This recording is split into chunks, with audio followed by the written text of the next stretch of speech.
निखिल उत्कल समितिर अधिवेशन और निर्वाचन कटक मंगलाबाग स्थित मोहन मंडप रे साधारण अधिवेशन और निर्वाचन हो जाइछे। उक्त कार्यक्रम रे ओडिशार कोण अनुकोण रे थिबा निखिल उत्कल विश्वकर्मा समितिर सभ्य माने एकत्रित होइथिले। सारा ओडिशार अवहेलित विश्वकर्मा कार्यक्रम मानकर आर्थिक और सामाजिक स्थितिर उन्नति संबंध में आलोचना करा जायथिला। तत्सहित सेमानक मध्य निर्वाचन करा जाय सभापति और संपादक तथा कर्मकर्ता मानक निर्वाचन करा जायथिला। एही निर्वाचन रे निर्वाचित नूतन सभापति श्रीजुक्त सूर्य नारायण महाराणा, कार्यकारी सभापति श्री चक्रधर महाराणा, उपसभापति भागीरथी बिंधाणी, विजय महाराणा, साधारण संपादक मनोरंजन महाराणा, जुग्म संपादक प्रसन्न महाराणा, भागीरथी महाराणा, सह संपादक प्रशांत ओझा, प्रमोद महाराणा, कोषाध्यक्ष गुरुप्रसाद सुतार, संगठन संपादक गोवर्धन महाराणा, प्रशांत महाराणा और प्रताप महाराणा एवं अन्य कर्मकर्ता माने निर्वाचित हुई आगामी दिन में क्यों क्यों कार्यक्रम करेंगे एवं विभिन्न समस्या गुड़िक किपरि सरकार का दृष्टि आकर्षण करेंगे से संपर्क में आलोचना करी सभाटी को विशेष भाव में सफल करथिले।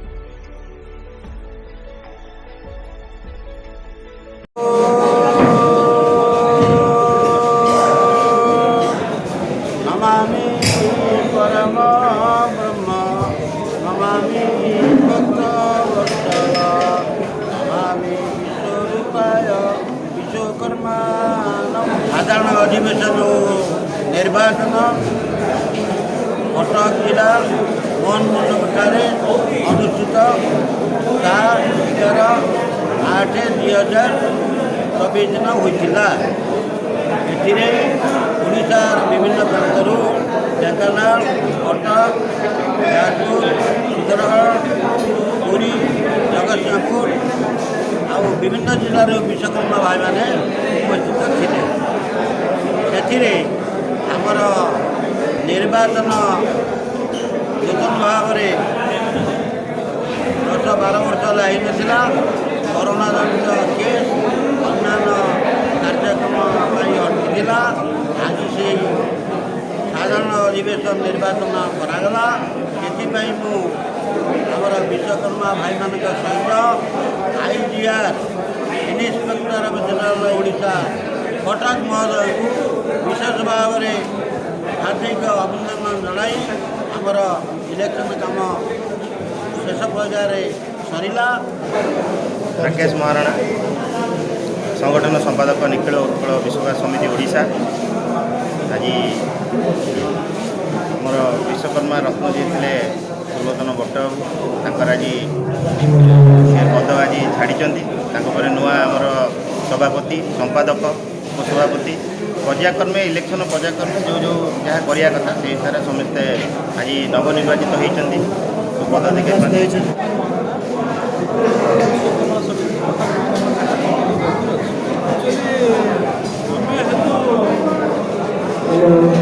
अनंत महाराणा वंश सी कि जगन्नाथ को गढ़ी आम से कूर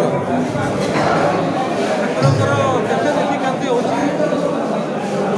रथयात्रा आप जानते विश्व प्रसिद्ध रथयात्रा ठाकुर जगन्नाथ नीतिकांति विश्वकर्मा भाई गढ़ा पड़े। या सहित सप्त आश्चर्य भर गोटे आश्चर्य हूँ कोणार्क सूर्य मंदिर से भी आम विश्वकर्मा भाई मैंने करते।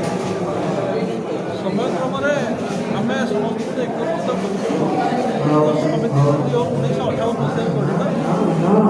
तेणु आम एकत्रित करके आम जाति में बहुत अच्छा डाक्तर इंजीनियर बहुत बुद्धिजीवी अच्छा बुद्धिजीवी साधारण भाई मान मिश्रण कर उन्नति करमी समाज समिति करके सरकार पाखे आम